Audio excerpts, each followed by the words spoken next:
Oke, selamat datang kembali teman-teman di podcast Amalia, tempatnya marbot saling sharing.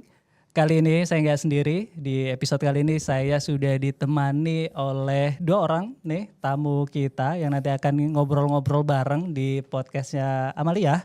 Yang pertama di sini ada Pak Heri. Dan yang kedua ada Mas Dodon yang sudah tidak asing lagi di Yayasan Amalia Astra senior saya nih teman-teman gitu kan.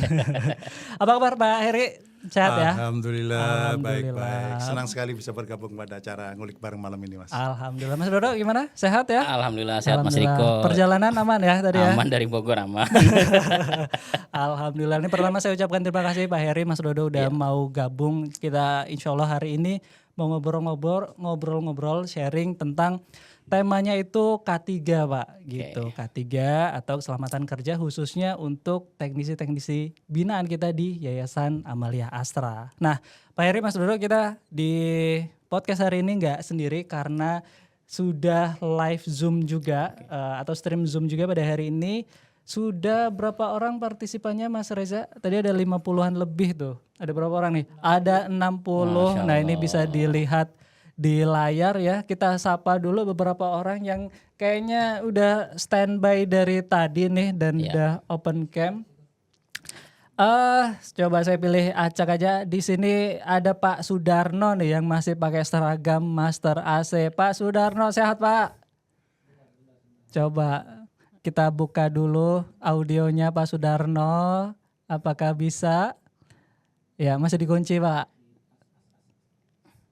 Oke, bisa? Iya. Oke itu dia. Gimana Pak Sudarno, sehat Pak? Alhamdulillah. Asal mana Pak Sudarno? Saya dari Menteng Dalam, Tebet, Jakarta Selatan, Pak. Mantap. Dari Tebet ini emang pulang dari order atau gimana Pak? Belum ganti seragamnya ini.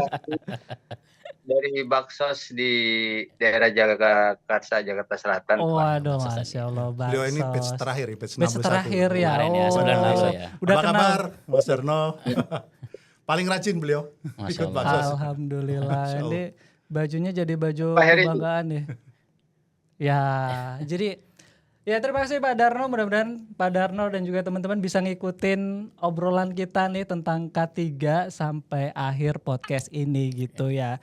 Jadi karena tadi Pak Darno ini nyinggung masalah baksos ya Pak Heri, Mas Dodo, kita kasih info sedikit bahwa baksos di kita atau di teknisi AC binaan kita itu ya teman-teman adalah sebuah aktivitas sosial yang mana itu cuci AC gratis ya Mas Dodo ya. Benar. Cuci AC gratis di tempat-tempat ibadah, masjid, musola yang mana itu gratis dan sebagai ajang apa ya, menambah jam terbang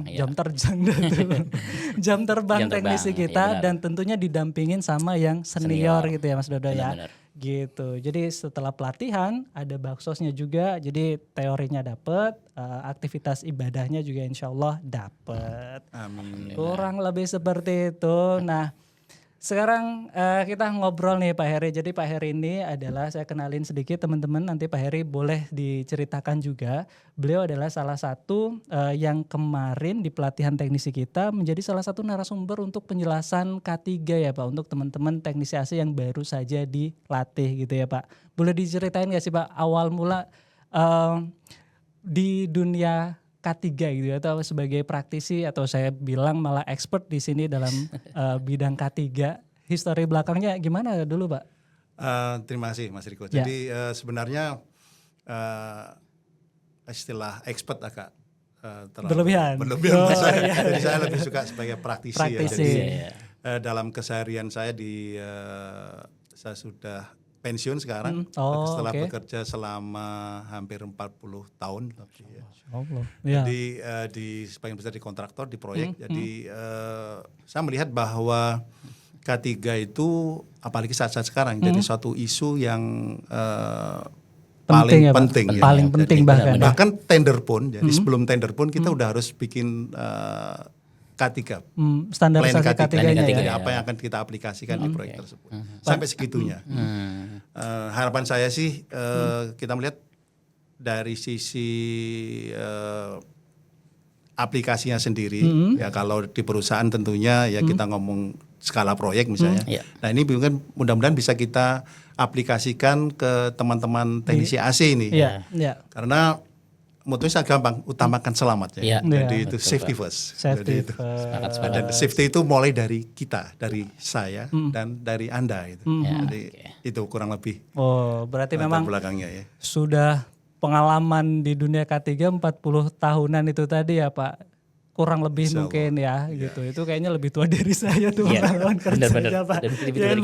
Mas Riko belum lahir sebenarnya. Waktu saya jadi praktisi K3. Gitu. Nah ini saya juga mau kenalin dulu Pak Mas Dodo. Mas Dodo ini perwakilan dari Mas Rasi ya. Mas Dodo bisa cerita dulu deh. Dulu di mana gitu kan. Untuk yang belum tahu nih. Oke. Ya makasih Mas Riko atas undangannya. Alhamdulillah ini podcast kita muncul lagi nih. Karena kita sempat vakum kayak setahun deh kita vakum ngulik ini ya. Alhamdulillah kita tampil lagi di bulan ini. Ya untuk sejarah Mas Rasi sebenarnya sih dulunya saya memang karyawan YAA. Karyawan Yayasan Amalia Astra dia dulu. Kemudian di YAA saya diamanahkan untuk pegang program pemberian ekonomi yaitu pelatihan teknisi AC. Waktu itu saya kenal Pak Mus, kemudian saya ngobrol kira-kira apa sih Pak yang harus kita evaluasi untuk Mas Rasi ke depannya gitu. Mungkin dari sisi materi pelatihan, konsepnya atau bagaimana. Nah, akhirnya kita sepakati dan alhamdulillah sekarang sudah hampir sudah 61 batch kalau tidak salah ya. Pelatihannya ya sudah 61 batch dan insya Allah di bulan ini akan ada batch 62 di daerah Patal Senayan. Dan alhamdulillah sedang proses rekrutmen. Dan memang ya alhamdulillah atas izin Allah memang Mas Rasi sudah semakin besar tentunya. Betul. Itu yang paling penting ya. Izin Allah kita benar, bisa gitu. berkembang. Betul. Jadi memang dulu Mas Dodo mantan karyawan di sini dan ngurusin AC juga gitu ya. Dan ingin mengembangkan AC lebih jauh ya. Iya, seperti bukan itu sih. Bukan potensi yang lain kan. Sebenarnya sih ini segitu lah. Tapi enggak sebenarnya kita pengen punya tujuan bahwa kayaknya sih ini Mas Rasi perlu kita kembangkan gitu. Makanya saya ketika izin dengan Pak Ganjar, boleh nggak Pak saya resign untuk saya tetap fokus di AC, tetap bantu ya untuk di program pelatihan ini. Dan alhamdulillah ya tidak hanya saya mungkin ya Pak Mus juga teman-teman senior juga yang bantu mengembangkan Mas Rasi sampai sebesar sekarang ini gitu. Karena kalau misal hanya dilatih tapi tidak diikat dan diurusin pasti alumninya juga akan nyebar kemana-mana gitu akan lepas ya. Makanya kita ikat dengan cara ya kita silaturahim terus-menerus lah dengan teman-teman gitu. Iya, oke. Nah, Mas Dora, saya mau balik ke Pak Heri lagi nih. Pak Heri, kan tadi kita sudah sempat singgung teman-teman teknisi AC gitu, bahkan Bapak di pelatihan yang terakhir juga menjadi salah satu yang ngasih atau yang sharing materi tentang K3 ya Pak. Nah, sebelum kesana sebenarnya saya penasaran gini sih Pak, emang seberapa penting sih Pak K3 gitu ya? Ya kalau dibilang penting pasti penting gitu, cuman saya pengen tahu biar kita itu nggak mengabaikan, nggak menyepelekan gitu, dan titik selamatnya itu seberapa penting dan standarnya seberapa sih Pak untuk K3 ini gitu, monggo Pak. Ya sangat menarik sebenarnya. Jadi kalau saya boleh cerita sedikit flashback kemarin pelatihan 61, saya ngobrol dengan Mas Dodo tentang keselamatan kerja ya. Terutama di latar belakang ada pengalaman di mana ada salah satu tetangga kami yang teknisi sebenarnya juga security. Waktu itu beliau benar punya keahlian dalam memperbaiki pompa air ya. Dan qadarullah inna lillahi wa inna ilaihi raji'un, beliau meninggal pada saat memperbaiki pompa salah satu tetangga kami. Ya Allah. Ya.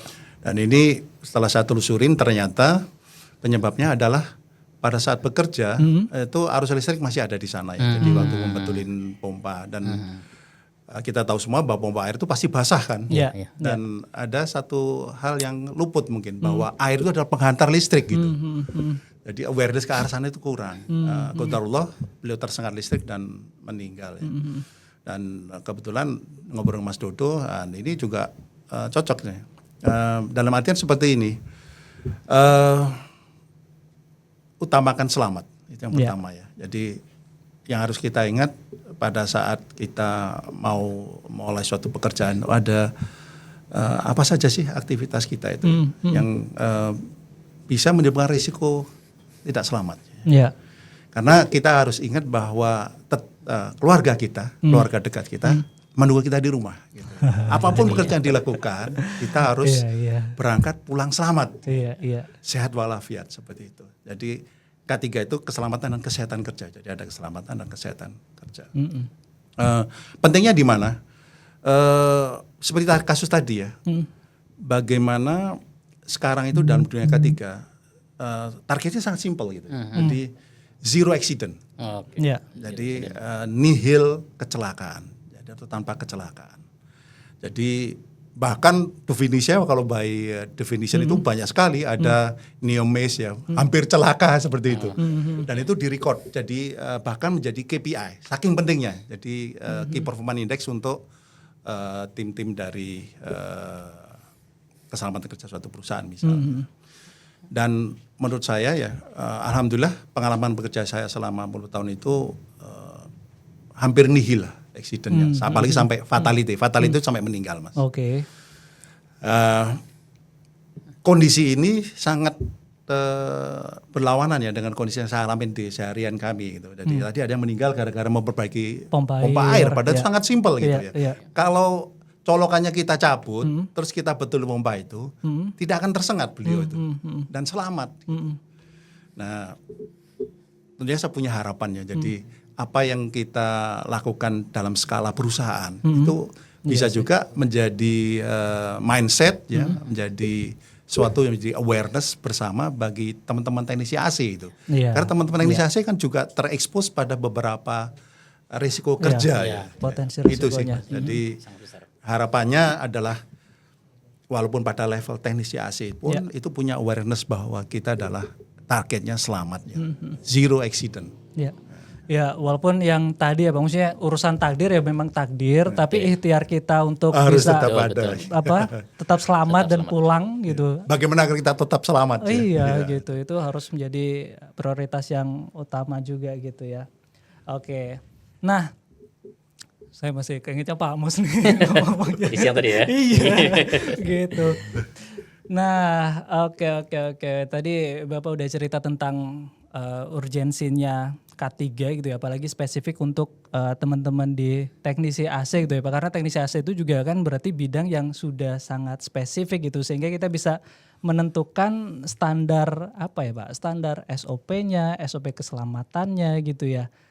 Bahkan tadi di sebelum podcast ini mulai gitu ya Pak, kita tadi sempat ngobrol bahwa keselamatannya itu tidak hanya dimulai pada saat bidang pekerjaan, tapi juga dari awal dia ngeluarin motor, ngeset alat di motor juga itu juga harus safety gitu. Nah, bisa diceritain ininya nggak SOP-nya lah gitu yang spesifik untuk teknisi AC? Sebenarnya saya kebetulan bukan teknisi AC, tapi saya dalam keseharian sering mengamati ya, kalau di jalan itu makin banyak motor yang gendong tangga lipat. Apakah dia tangga lipat atau tanda teleskopik ya. Di sana ada beberapa, jadi kalau kita belajar keselamatan dan kesehatan kerja itu kita beranjak dari bagaimana kita mengidentifikasi risiko kerja itu. Ya, kalau kita naik motor ya, golden rule kita pertama adalah kita harus jangan ugal-ugalan di jalan. Itu pertama ya.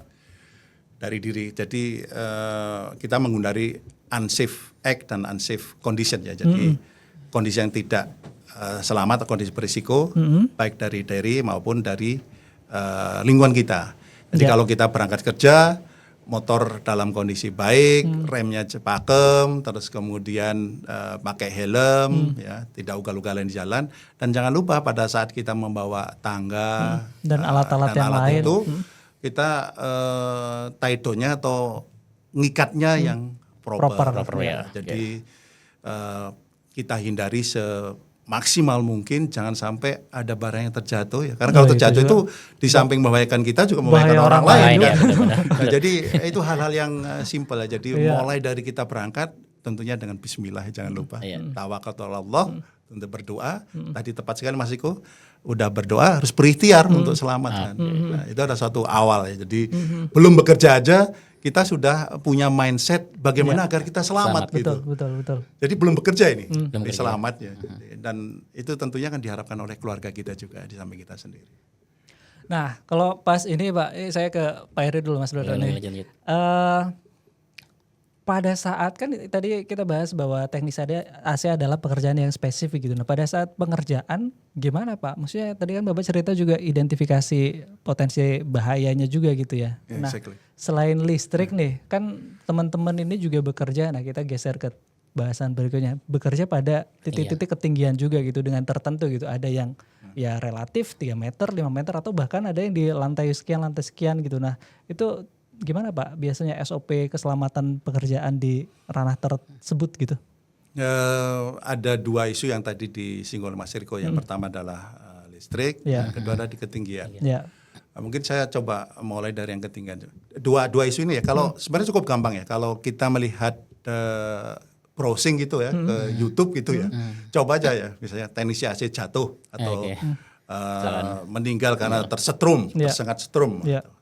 Itu banyak sekali. Jadi betul. Itu yang mesti jadi titik awal keprihatinan kita, titik awal kita bagaimana bisa bekerja lebih aman ke depannya gitu. Dan saya tepat sekali Mas, saya setuju bahwa pekerjaan teknisi AC itu sangat spesifik ya, sangat spesifik. Artinya seperti Mas Dodo ini, terus teman-teman teknisi AC paham betul risikonya, mestinya paham betul risiko apa yang saya hadapi dalam melakukan pekerjaan sebagai teknisi AC. Nah, kalau bekerja di ketinggian misalnya ya, alat bantunya apa? Tangga. Tangga ya. Nah, kita ngelihat tangga itu ada bagian-bagian, mungkin saya bisa mohon boleh. Ya. Kita coba lihat slide 18 mungkin ya. Slide-nya dulu nih teman-teman biar lebih jelas gitu ya. Oke. Iya. Slide mungkin nomor 18 ya. Oke. Jadi titik keselamatannya itu tidak hanya dari perilaku si manusianya atau SDM-nya, tapi juga dari aspek alatnya juga ya Pak. Nah, salah satunya yang nanti akan kita bahas tentang tangga, karena memang fundamental sekali untuk di ketinggian pasti perlu. Pasti pakai tangga itu. Nah cuman tangga yang seperti apa gitu ya Pak, dan perawatannya misal ini harus dicek secara berkala atau yang lainnya. Nah, coba kita lihat slide berapa tadi Pak? 18 ya. 18 gitu. Ya, stop. Oke, ini tangga lipat. Maaf, mungkin balik sebelumnya. Baik. Ya. Satu lagi. Nah, ya ini. Kalau kita lihat di sebelah kiri dan kanan ya. Jadi tangga itu punya beberapa feature. Jadi kalau kita lihat ya, kalau beli tangga lipat misalnya atau tangga teleskopik itu ada spesifikasi ya bahwa tangga ini itu mampu memikul beban misalnya 250 kg. Kita semua harus ingat bahwa 250 kg itu adalah pada kondisi di mana kalau kita lihat di slide sebelah kanan ya, ada batang pengait ya yang warna ungu itu. Itu yang pertama. Itu dalam kondisi terikat, terkunci, ya, terus kemudian karet yang di bawah itu juga terpasang gitu ya.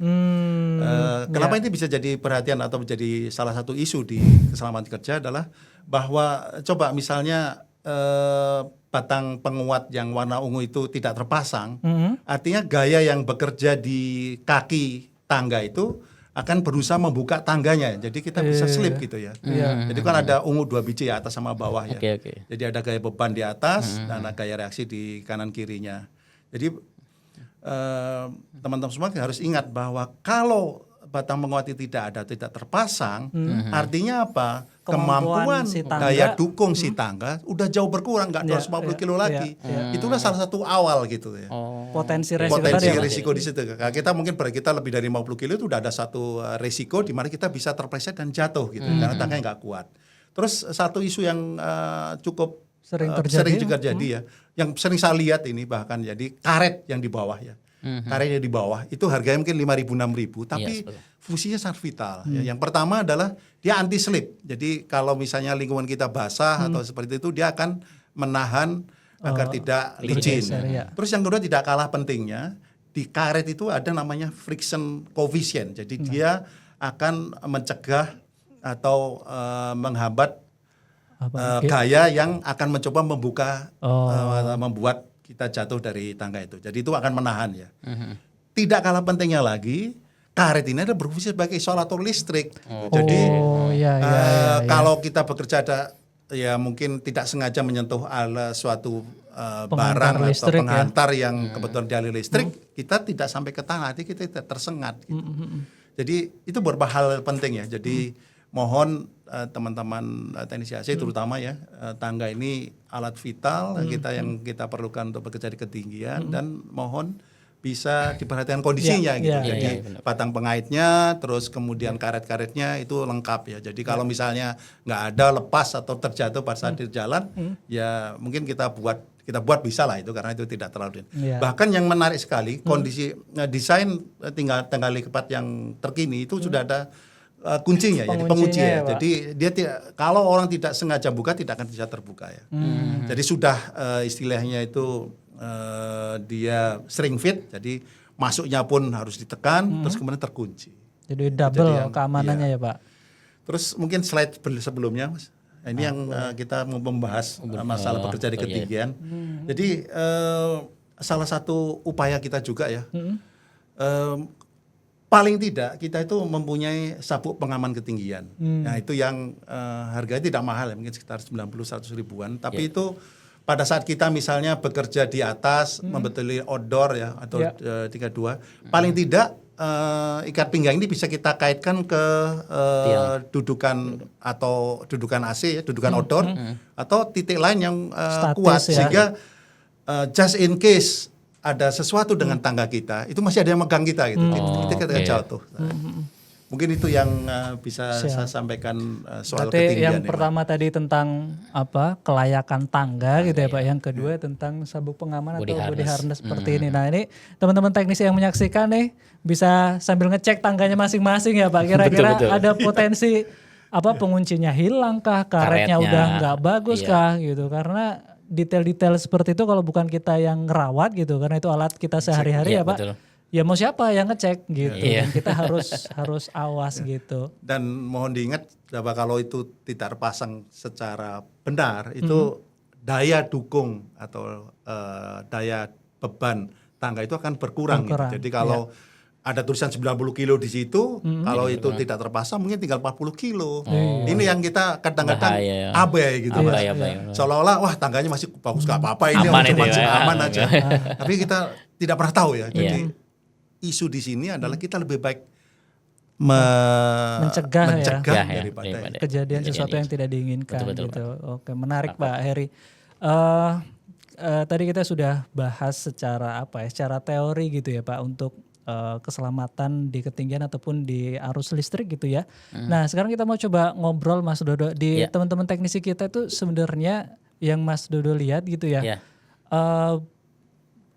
Bagaimana yang sudah diterapkan secara umum gitu, dan ada nggak sih kasus-kasus yang yang tidak diinginkan karena kecelakaan kerja lah gitu Mas Dodo. Boleh. Baik. Silakan Mas Dodo. Oke, makasih Mas Riko. Ya memang dalam setiap pelatihan yang kita laksanakan dalam 8 atau 10 hari Pak, itu ada satu sesi khusus yang disampaikan oleh Pak Mus, yaitu tentang K3.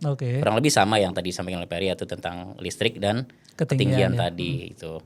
Bagaimana bahaya listrik saat apalagi menyuci ya, karena itu ada aliran listrik ya. SOP-nya bagaimana, harus dicabut dulu stop kontaknya, kemudian modulnya ditutup atau gimana, kemudian saat bekerja dalam ketinggian tangga juga diperhatikan, kuncian-kuncian tadi juga harus diperhatikan, terus karet-karet yang tadi juga diperhatikan gitu. Nah memang kita tidak bisa memantau mereka semua kan. Kita mungkin sebatas tanggung jawabnya adalah menyampaikan urusan mereka, apakah mereka sudah melaksanakan atau belum, kita kan tidak bisa menanya satu-satu gitu. Dan memang sayangnya adalah banyak kejadian yang sudah menimpa teknisi master AC. Kalau tidak salah di dalam bulan Juli itu ada 2 teknisi kita yang bulan jatuh. Juli kemarin ini kita itu udah 2 orang jatuh. Yang pertama adalah di daerah Cikarang. Itu posisi tangga diluruskan Pak, diluruskan. Jadi biar lebih tinggi. Biar lebih tinggi mungkin ya. Kemudian padahal dia bekerja sudah berdua, ternyata merosot. Nah, berarti kan di karetnya berarti Pak ya. Sudah tidak menggigit lantai ya, sudah getas lah ya gitu. Nah, itu akhirnya kalau tidak salah sih update-nya tumit yang patah gitu. Ya Allah. Nah, itu. Nah, itu juga tadi makanya tadi sampaikan Pak Heri benar bahwa karet itu sangat penting itu.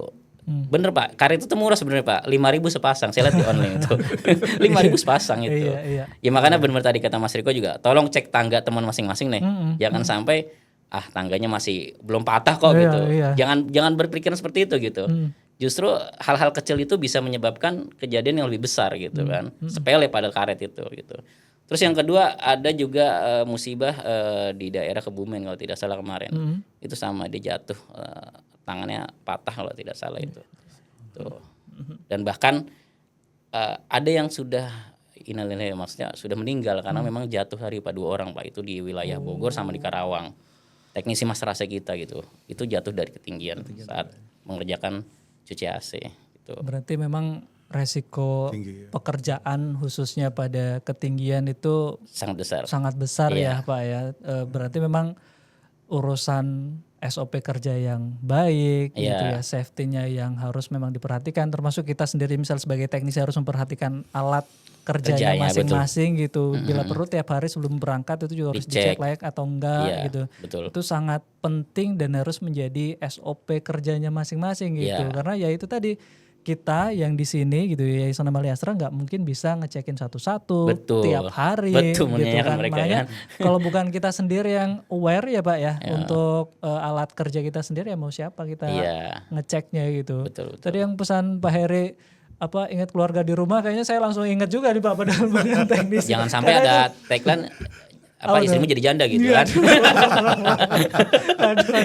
Nanti ada kutu janda. Iya gitu. Iya kan. Ya. Dimanapun tempatnya memang ya safety harus utama, jangan buru-buru dan seterusnya gitu ya Pak ya.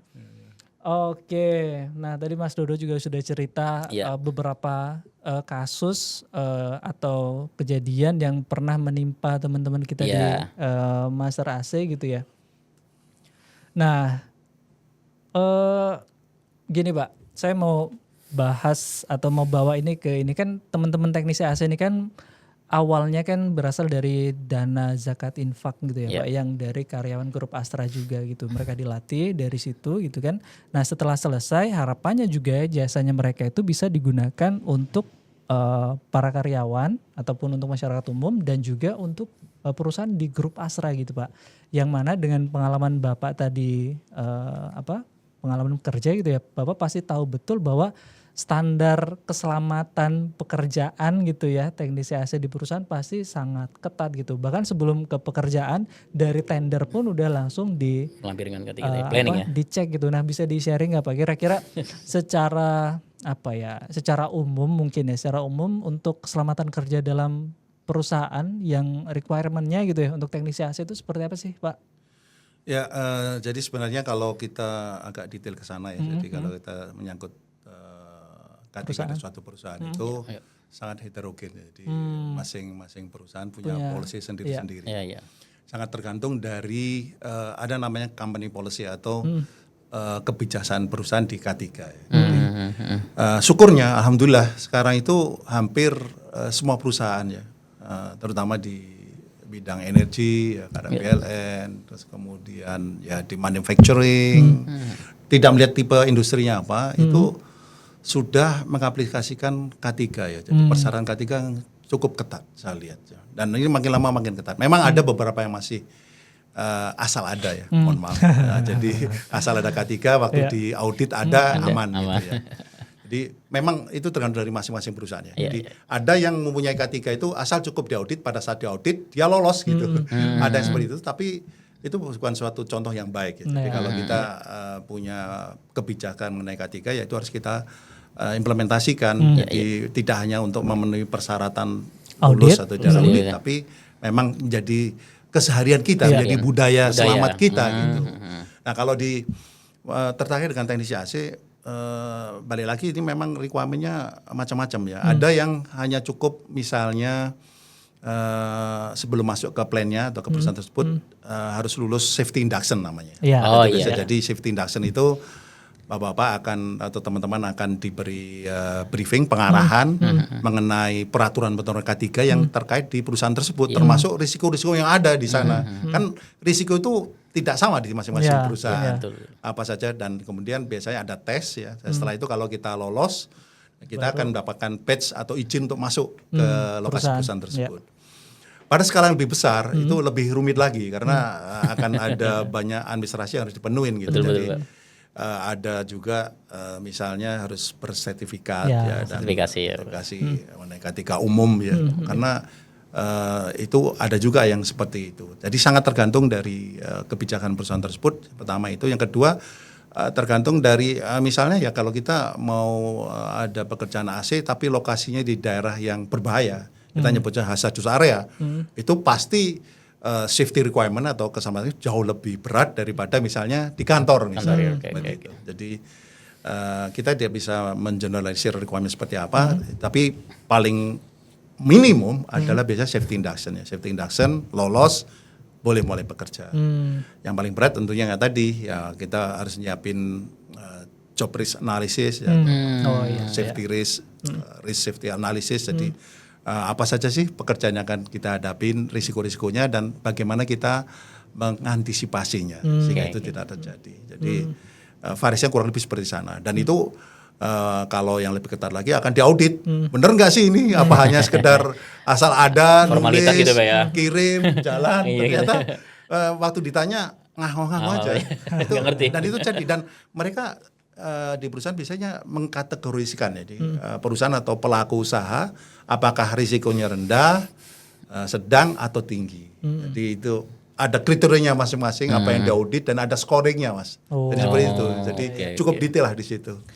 Oke, berarti kalau misal teman-teman teknisi AC ini mau masuk ke ranah perusahaan gitu ya Pak, memang beberapa persyaratannya akan lebih ketat. Itu salah satunya mungkin ada sertifikasi juga ya Pak ya, jadi untuk bisa seperti itu, bisa juga. Jadi tergantung dari lokasi ya kan. Jadi kalau dia hanya di gedung ya atau di daerah yang safe, itu mungkin hanya cukup safety induction, Mas. Tapi kalau bekerja di daerah yang sangat berisiko Pak ya. Sangat berisiko ya, kita misalnya daerah yang kalau di kilang minyak, peralatan fasilitas produksi ya seperti itu ya, atau di pembangkit ya, itu akan lebih ketat seperti itu. Jadi jangan khawatir, jangan takut bekerja di sana. Jadi bebannya dia ya. Dan itu semua bisa kita pelajarin gitu. Jadi kalau ada kesulitan silakan aja misalnya kontak bagaimana ya. Karena itu memang sudah sangat baku, Mas. Jadi peraturannya pun baku gitu. Jadi orang tidak bermain-main lagi di sana gitu. Jadi nggak bisa, wah saya ini ada kerjaan tapi persyarat seperti ini buat kompleks itu nggak bisa karena sudah baku semuanya. Dan itu juga bertujuan untuk kedua belah pihak untuk tetap selamat dalam pekerjaan gitu ya Pak ya, baik teknisi ataupun perusahaan tempat mereka bekerja. Jadi kalau ada accident itu buat mereka key performance index-nya turun, Mas. Dan ke bertanggung jawab ke pemerintah. Depnaker misalnya itu juga akan turun grade mereka. Ratingnya begitu ya. Jadi itu makanya baku peraturannya nggak bisa diubah. Dan saya ngelihat ini saya sangat senang itu. Jadi sangat senang sekali kalau ngelihat kemarin ya di batch 61 itu yang kebetulan dilakukan di masjid komplek kami Alisan. Pada akhir training itu diberi seragam gitu. Wah, itu bagus banget. Dan yang paling penting di salah satu lengannya ada logo safety-nya. Jadi saya mohon teman-teman yang sudah memakai jaket Master AC ini setiap mau berangkat tolong dilihat di logonya itu.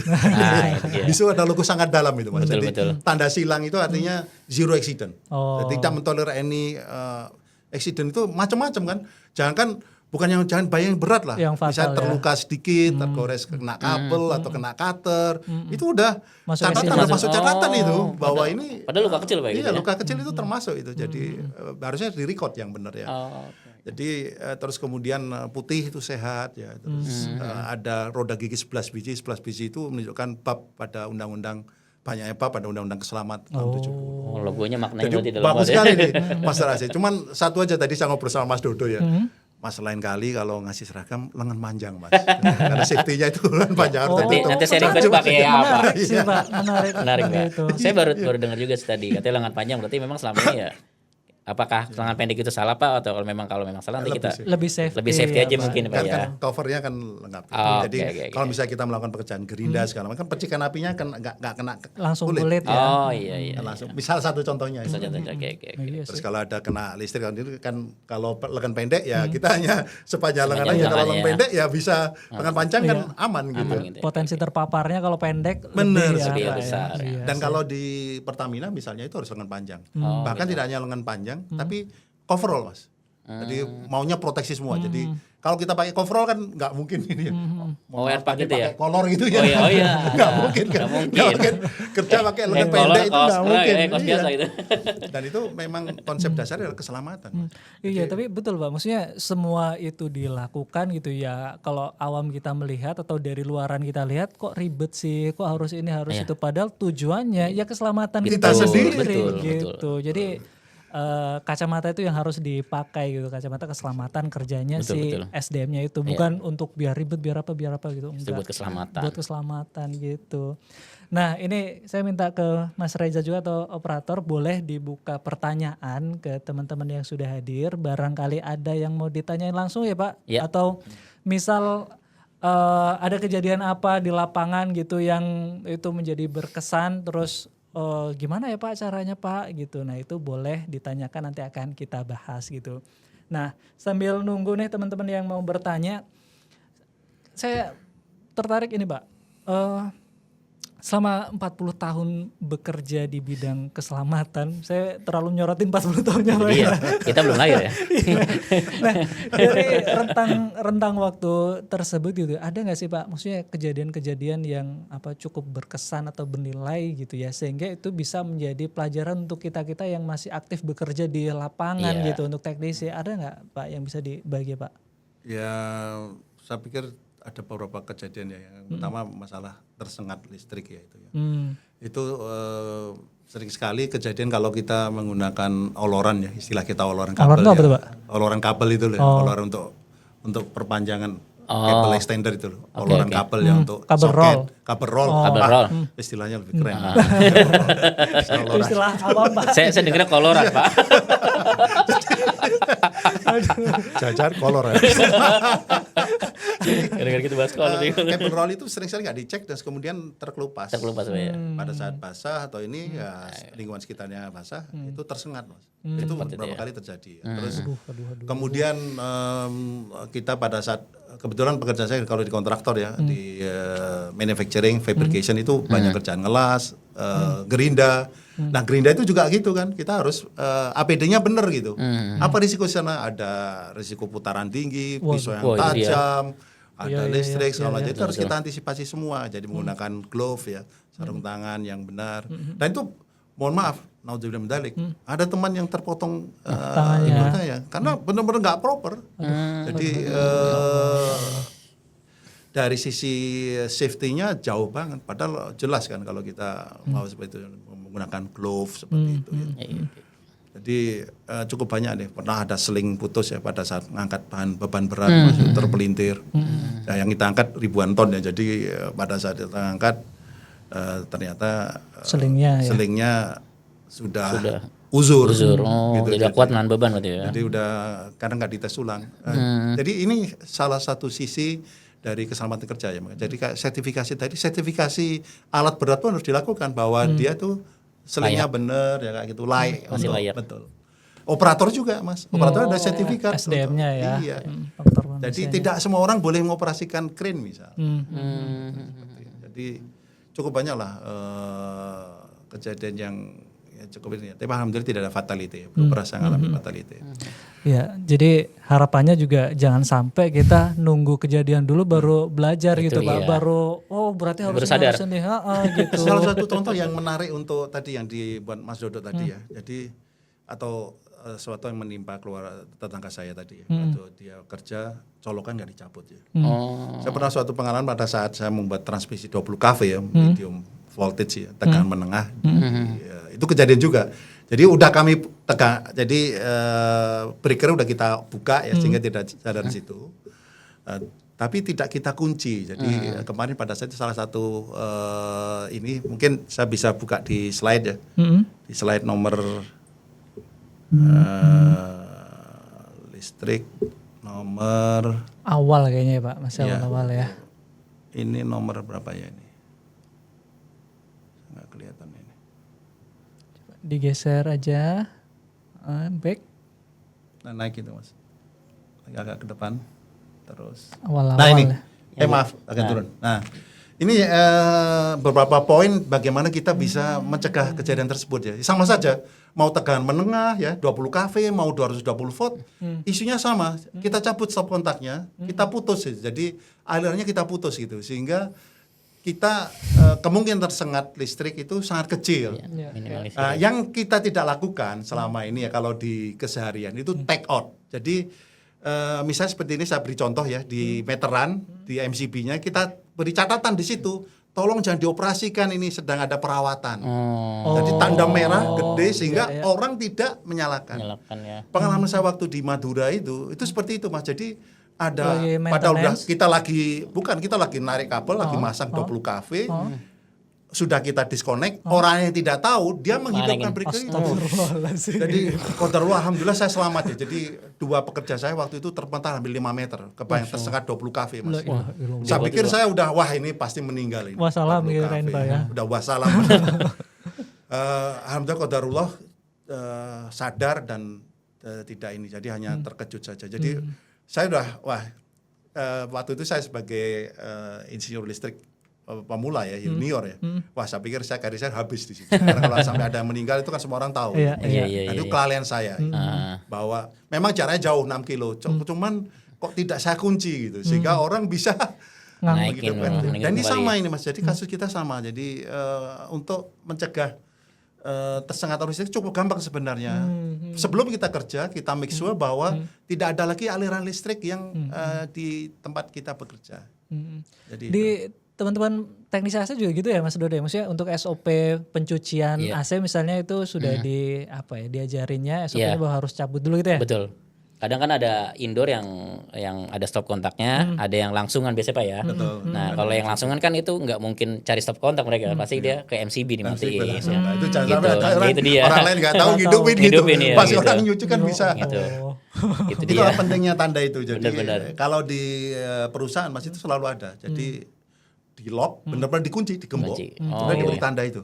Jadi kalau memang ada padnya ya untuk kunci itu. Ya kalau di rumah seperti tadi di MCB kita beri catatan, kita siapin aja merah gitu ya. Tolong jangan atau mohon jangan dioperasikan, sedang ada perawatan. Gitu. Penting banget sih itu. Ya, hal-hal kecil tapi itu fatal ya Pak, urusannya menyawa orang gitu. Gitu.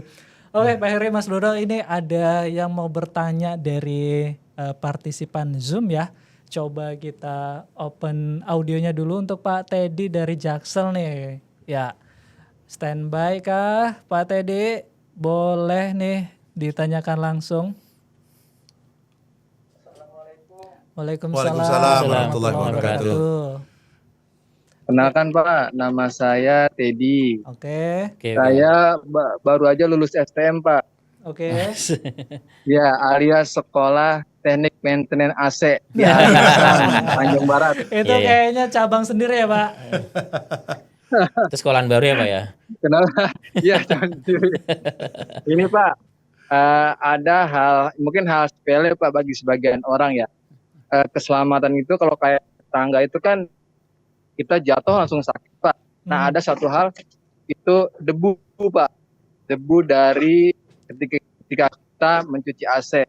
Itu kalau menurut saya sebaiknya kalau saya pribadi pakai masker Pak. Karena kalau debu itu kan nggak langsung sakit, tapi nanti gitu kan. Nah nanti berapa tahun kemudian baru kita bisa rasakan dari dari debu itu gitu Pak. Nah yang kedua saya mau tanya Pak, apakah sarung tangan itu bisa memperkecil kita kena sengatan listrik Pak? Itu aja Pak. Terima kasih. Assalamualaikum warahmatullahi wabarakatuh. Waalaikumsalam. Berarti Pak Heri berarti ya Pak. Yang pertama tadi tentang masker pada saat pencucian AC, dan yang kedua adalah tentang tadi apa tuh sarung tangan. Sarung tangan tuh yang model kayak gimana yang bisa meminimalisir? Baik, bagus sekali Mas Heri, terima kasih pertanyaannya ya, dan sangat valid ya. Jadi saya senang bahwa bapak-bapak atau kawan-kawan yang seharian bergelut misalnya mencuci AC ya, dan itu kan memang debunya luar biasa. Sering sekali, mungkin tidak 3 bulan sekali, mungkin 3 tahun sekali itu baru dicuci. Dan tadi saran tadi bagus itu Mas. Jadi usulan saya ini Master AC sebagai komunitas teknisi AC itu bisa membuat semacam golden rules gitu ya. Jadi atau SOP yang dibakukan dan itu bisa di-share ke semua anggotanya.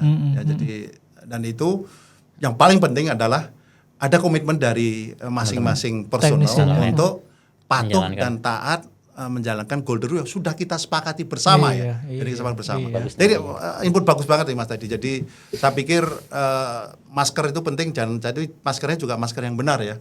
Jadi masker yang 3 atau 4 layer yang pertama.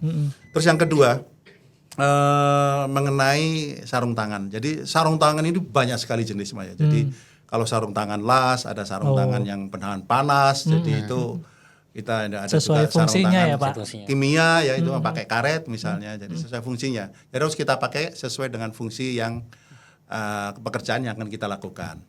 Pertanyaan apakah itu bisa menjadi isolator? Bisa sekali. Tapi mohon diingat juga. Jadi kondisi itu harus kering sebenarnya. Jadi jangan sampai ini. Jadi karet itu isolator ya. Jadi tapi isolatornya bisa berkurang apabila dalam kondisi basah gitu. Jadi dalam kondisi kering itu akan membantu kita untuk mencegah atau mengurangi kemungkinan tersengat listrik. Ya. Dan ada satu hal lagi yang tadi terkait dengan pertanyaan itu ya. Jadi tersengat listrik itu risikonya besar kecilnya itu tergantung dari kondisi tangan kita juga. Kalau tangan kita basah ya itu tahanan tubuh kita kecil, pada tekanannya sama harusnya besar. Jadi kemungkinan wassalam itu tinggi gitu Mas. Naudzubillah min dzalik ya. Makanya kalau bapak-bapak atau mas-mas sering lihat ya kalau teknisi dari PLN misalnya itu melihat misalnya mereka kalau nggak ada sarung tangan nyari debu gitu, tayamum ya kalau tayamum itu fungsinya sebenarnya tangan kita kering dan menambah tahanan. Gitu. Jadi tahanan tubuh kita akan naik sehingga kalau naudzubillah min dzalik tersentuh listrik itu kita relatif aman ya karena arusnya kecil. Gitu. Oke. Banyak ternyata Pak. Banyak ya ternyata. Cukup menarik baru. Ini belum dalam juga ini masalah tersengat listrik. Ini baru kulit luar Pak ya? Iya. Bawang itu kulit yang paling luar. Kita kupas satu-satu ini mudah-mudahan nanti harapan saya Master AC bisa jadi pelopor di keselamatan kerja ya. Di teknisi AC. Insyaallah. Ini kita lihat di kolom komentar di Zoom kita juga udah lumayan banyak nih Pak gitu kan. Oke, namun sebelum di kolom komentar coba kita open audio lagi ini untuk Mas Rama kali ya. Boleh dibuka audionya Mas Rama? Pak Rama atau Mas Rama? Ya. Nah, silakan Pak, mau tanya apa nih kira-kira? Warahmatullahi wabarakatuh. Tanyanya, saya dari Bekasi. Batch 57. Masya Allah. Pertanyaannya simpel aja Pak Heri, apakah dalam K3 kita diajarin tali temali Pak? Terus yang kedua tuh kan untuk yang kedua terkait sama pertanyaan Bapak yang tadi tentang plastik tentang hand glove ya Pak ya, itu orang tuh kalau manjat tuh kan pakai bubuk magnesium tuh Pak ya, supaya nggak keringetan jarinya tuh. Itu boleh nggak dipakai Pak? Bubuk magnesium. Itu aja. Terima kasih Pak. Terima kasih Mas Rama, pertanyaan sangat bagus. Jadi yang pertama mengenai tali temali. Jadi gini, kalau kita belajar dari peraturannya Mas, itu ada kompetensi ya. Jadi ada saya lupa nomor peraturannya, ada Kemenaker yang menyangkut masalah kompetensi. Ada 13 kompetensi ya, itu masing-masing. Saya terus terang tidak hafal ya apakah tali temali itu diajarkan apa tidak ada dalam satu. Karena apa? Satu kompetensi itu cukup detail gitu, detail banget. Dasarnya apa, risikonya apa, ya dasar peraturan seperti apa, risikonya apa yang dihadapi itu sangat jelas dan itu sangat standardized gitu. Jadi ada standarnya. Kemungkinan kalau saya melihat tali temali kemungkinan pekerjaan, jadi salah satu pekerjaan berisiko adalah pada saat kita mengangkat beban. Mengangkat bebannya ringan ya, menggunakan crane, menggunakan sling atau menggunakan alat bantu berat. Nah itu kemungkinan di sana ada pelajaran di sana ya tali temalinya. Kalau kita tanyakan masalah tali temali, tapi saya terus terang tidak yakin. Nanti mungkin akan saya cek ulang ya. Apa ada nggak kompetensi mengenai keselamatan kerja yang salah satu topiknya adalah tali temali. Ya. Karena saya sepakat juga itu seperti yang kita sampaikan tadi ya, pada saat kita membawa peralatan kerja teknisi AC di motor itu yang bereot itu kan banyak banget itu. Itu bagaimana itu aman ya. Jadi salah satu idenya di samping pelajaran tali menali yang benar ya, karena di pramuka saya ingat diajarin tali menalinya ini rapi dan kuat ya. Bagaimana mungkin saya usulkan ke yayasan ya, bagaimana mendesain suatu bracket yang bisa kita pasang di motor ya, yang sifatnya generik, dan itu membantu agar posisi alat kerja ini aman pada saat kita traveling gitu, aman buat yang traveling maupun untuk sekitarnya gitu kan. Pengendara sekitar. Nah itu saya pikir bukan sesuatu yang rocket science ya, artinya insya Allah bisa lah itu ya. Dan sangat doable lah untuk yayasan sekelas Amalia Astra. Saya insya Allah siap bantu lah dengan teman-teman dari Seni Rupa Desain. Terus yang kedua mengenai tadi ya yang untuk naik bubuk magnesium ya. Saya pikir kalau bubuk magnesium itu mungkin yang harus kita cek adalah conductivity-nya ya. Saya terus terang tidak hafal conductivity-nya magnesium seperti apa. Kita jangan menggunakan material yang conductivity tinggi gitu aja. Kalau daya hantar ya, daya hantar listrik. Jadi kalau bubuk magnesium tersebut daya hantar listriknya tinggi, ya itu malah membahayakan. Gitu jangan. Makanya tadi kalau ini kan ngantar listrik, makanya kan debu malah debu yang tayamum aja itu mungkin malah bantu. Saya sering lihat itu jadi orang itu. Saya baru ngeh bahwa itu mereka aware karena mereka nggak pakai sarung tangan sehingga mereka menghindari tersentuh. Itu experience itu pasti Pak. Dia experience the best teacher ya. Mudah-mudahan udah lahir itu pelajaran itu Mas. Jadi saya juga pas Pak Rahmat tadi nanya juga sambil mikir Pak, maksudnya untuk tali temali dan objeknya itu adalah teknisi AC gitu, terapannya akan di mana gitu Pak? Maksudnya kayaknya sih bukan teknisi sih kayaknya, mungkin lebih kayak ngangkat outdoor mungkin mereka. Nah itu maksudnya ngangkat outdoor kali begitu ya. Makanya seperti lifting ya, saya teringat lifting aja. Karena itu kan lifting itu juga wah sebenarnya ada ilmunya juga itu kan. Nanti kita satu session sendiri masalah ngangkat outdoor yang proper lah. Gitu. Karena saya lihat banyak yang risiko tinggi ngangkat outdoornya. Ngangkat outdoor pakai tangga gitu ya Pak. Tidak proper, benar-benar. Jadi ada cara-cara yang aman untuk ngangkat outdoor sebenarnya. Mungkin nanti di sesi berikutnya ya. Ini menarik nih. Karena dua penanya kita tadi Pak itu pertanyaan-pertanyaan yang mereka temui setiap hari gitu. Yang pertama debu AC pakai masker, tali temali ya untuk kemudahan ya angkat outdoor, ngikat alat-alat gitu. Itu pertanyaan mereka yang ditemuin sehari-hari gitu. Gitu kan. Sangat aplikatif lah ya. Iya. Keseharian gitu. Iya. Banyak ternyata Pak. Waktu ngikat tangganya di motor kan juga pasti kepikiran itu kan. Tali temali juga. Tali temali ya Pak. Ya. Obeng jatuh ini tangga jatuh Pak. Iya. Belakang kita bisa celaka itu. Iya Pak. Kita nggak sadar tangga kita jatuh. Ya Allah. Saya jadi ingat ada teknisi kita bawa tangganya terlalu tinggi Pak. Jadi saat melewati perkampungan itu dia nyangkut kabel. Kalau tidak salah dia nyangkut kabel itu tangganya. Untung kabel itu enggak ada pembasan itu. Putus, iya bahaya itu. Wassalam itu nanti. Karena terlalu tinggi. Gara-gara tangga bisa wassalam itu. Oke, nah ini coba kalau tadi open audio kita mau coba bacain salah satu pertanyaan yang masuk di kolom chat. Pak, ini Pak Harto ya? Coba Pak Harto. Pak Harto. Oh iya bagus Pak Harto nih. Ya, Pak misal ada qadarullah jatuh dari tangga, apa pertolongan pertama yang harus dilakukan? Nah, karena ketiga ada kesehatan. Gimana Pak? Ada pengalaman ini sering kejadian di teknisi kita Pak. Pertolongan pertama kalau misal jatuh lah, karena jatuh kan tidak direncanakan ya. Saya terus terang belum punya pengalaman menolong orang yang jatuh seperti ini ya. Tapi kalau kita lihat dari golden rules yang ada ya, jadi kalau jatuh itu yang pertama adalah jangan sembarang diangkat jatuh ya. Jadi kita lihat simptomnya seperti apa. Ada kesulitan bernafas, ada yang sakit waktu digerakkan.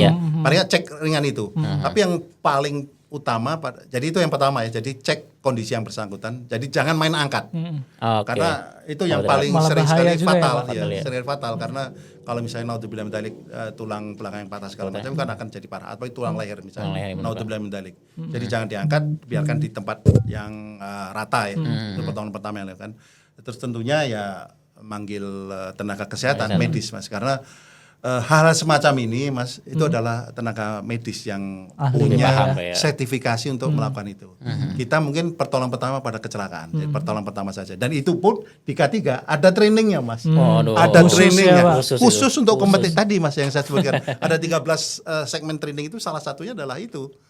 Jadi bagaimana pertolongan pertama pada kecelakaan, ada kursusnya sendiri. Jadi mohon maaf mungkin jawaban saya agak ini general ya, Pak. Cuman memang ya itu ya, Pak, maksudnya orang jatuh kan tidak direncanakan ya, Pak. Tapi amit-amit atau qadarullah kita jatuh kan gimana ya pertolongan pertamanya gitu. Ya, ini kayaknya Yayasan Amalia Astar jadi bisa pionirnya. Melakukan pelatihan-pelatihan seperti itu sebenarnya nggak susah, Mas. Jadi bukan sesuatu yang susah. Cuman ya kayak tadi mulai dari online, harus ada offline ya.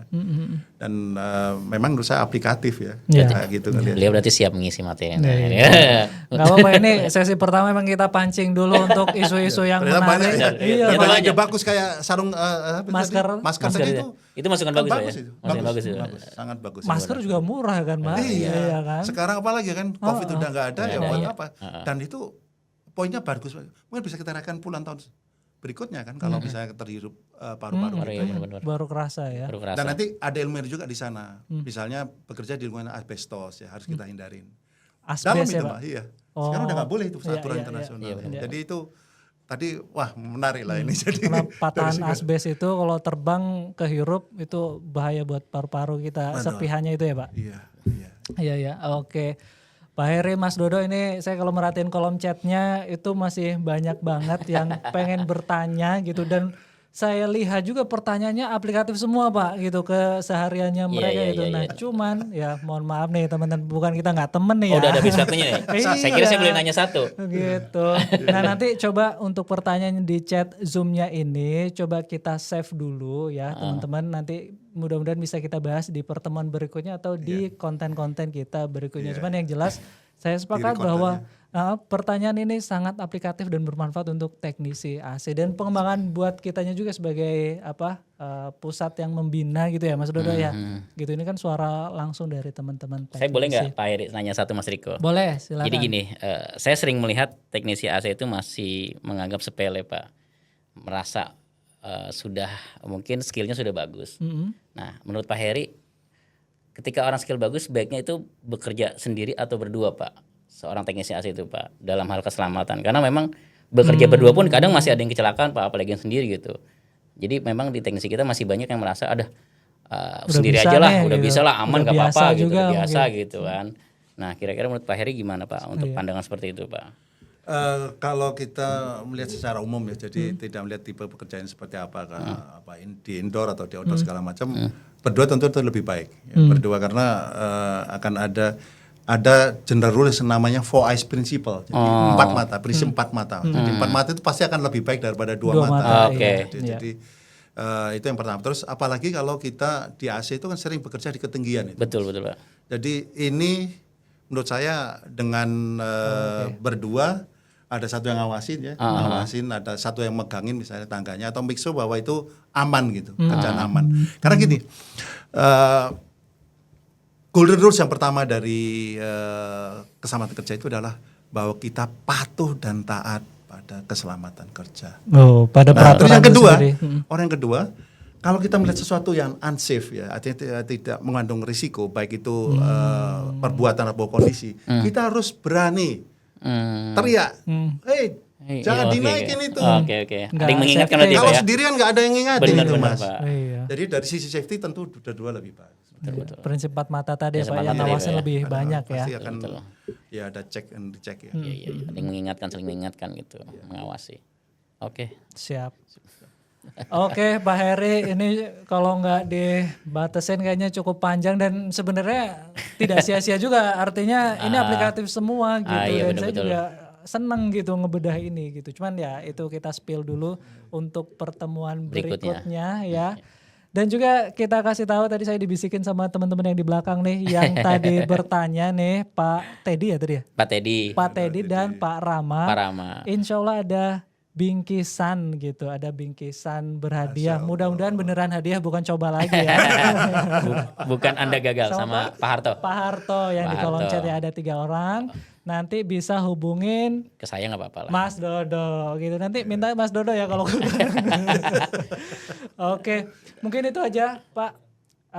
Saya ucapkan terima kasih kepada Pak Heri, ini sangat inspiratif buat kita dan ilmu baru lah gitu. Ilmu banget ini. Iya kan. Buat Dimas gitu. Rase benar-benar luar biasa. Daging Pak, nggak ada tetelannya ini Pak. Pak. Ini kalau bakso paling mahal harganya Pak. Terima kasih banyak diberi kesempatan untuk sharing ya. Jadi saya terserang, saya sebut tadi saya bukan ahli ya, saya praktisi ya. Dan saya sangat senang bisa sharing. Ya. Tadi kan banyak masukan yang bagus dan sangat negatif, dan juga yang buat saya sangat senang adalah ada kesadaran nih. Jadi keselamatan kerja itu paling mantap kalau dari hati. Bukan dari Mas Dodo atau Mas Riko atau dari yayasan, atau dari pribadi. Ada kesadaran, wah saya ini sehat sekarang, berangkat kerja, sehat, selamat, pulang selamat, ketemu anak istri di rumah. Itu dia. Kalau dari hati insya Allah Mas. Jangan lupa berdoa dulu tadi. Betul Pak. Insya Allah lah. Diawali dari niat dan hati ya. Adem saya denger ya Pak. Pak, ini sebelum kita closing ada request untuk foto bersama dulu nih Pak. Teman-teman yang ada di Zoom buka dulu kameranya. Kita mau foto bersama sebelum ditutup. Mudah-mudahan ini ya nggak pada ngantuk ya. Masih on. Wah, ini dari Pontianak nih Bang Oka dari Pontianak. Salam kenal mas-mas bapak semua. Insyaallah. Oke. Kita lihat ke depan kali ya, lihat ke kamera sini Pak. Oke, senyum teman-teman. Kita foto dulu 1, 2. Tahan. Oke.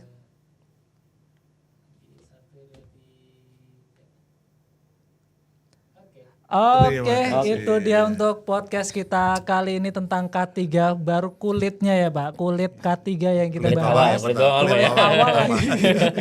Karena belum irisan dalam Pak ya. Kalau beneran dibahas 6-12 hari infonya Pak ya, kalau untuk serius basicnya katanya. Untuk basicnya. Basic aja 6 hari itu.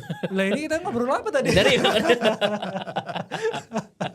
Gitu, cuman ya mudah-mudahan ada manfaatnya buat teman-teman teknisi AC khususnya, dan juga untuk para penonton yang nanti di YouTube ya, yang bergerak di teknisi AC juga mudah-mudahan bisa bermanfaat. Kita tutup dulu dengan doa kifaratul majlis Pak di sini, karena tadi kita bercandanya mudah-mudahan nggak upset gitu ya. Jadi kita tutup dengan doa kifaratul majlis. Subhanallah. Terima kasih teman-teman, saya tutup. Wassalamualaikum warahmatullahi wabarakatuh. Waalaikumsalam warahmatullahi wabarakatuh. Terima kasih. Terima kasih teman-teman semua, Mas Rase.